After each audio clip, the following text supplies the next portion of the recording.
Ouf, cette mesure injuste et inefficace va prendre fin. Les soignants non vaccinés seront réintégrés à la mi-mai, annonce le ministre de la Santé, François Braun.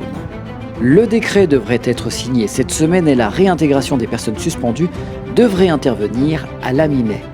Pour le gouvernement Macron, ça ne concerne que 0,3% des soignants, mais si c'est McKinsey qui a compté, on n'est pas à l'abri de grosses erreurs de calcul. Rappelez-vous, ils ont quelques lacunes quand même. Au vu de la dégradation de notre système de santé, quelques milliers d'agents en plus seront plus que bienvenus, même si François Braun affirme que les non-vaccinés ne sont pas forcément attendus avec des fleurs dans tous les services et partout. Pour rappel, cette mesure ignoble a créé une précarité plus qu'importante, puisque le personnel suspendu n'était pas rémunéré et qu'il ne touchait parfois aucune aide, pas de RSA dans certains cas par exemple.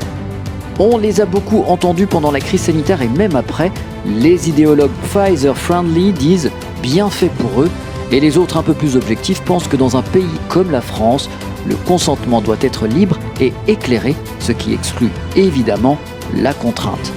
Petite parenthèse pour vous parler de ce film qui s'appelle Suspendu des soignants entre deux mondes. Pourquoi je vous en parle ? Parce que 1, je l'ai vu, très bon film, et de 2, le réalisateur et le producteur, c'est Fabien Moine, un ami. Dans ce film, 7 soignants témoignent. Il y a par exemple Aurélie Collin, Carole Fouché, Caroline Blondel, Éric Loridan, Grégory Pamard, Judith Rémy et Louis Fouché. Ouais, je sais, je vous entends. Complotiste, anti-vax.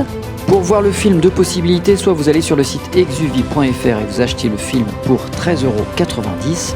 C'est pas un placement de produit, vraiment, vous n'êtes pas obligé de l'acheter. Ou alors vous regardez s'il est diffusé dans un cinéma proche de chez vous. Mais ça, c'est plus compliqué. Fabien Moine galère à trouver des salles.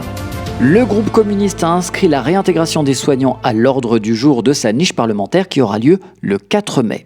Il sera également question de la suppression de cette obligation qui est simplement pour le moment une suspension. En d'autres termes, à tout moment, le gouvernement peut rendre de nouveau obligatoire cette injection.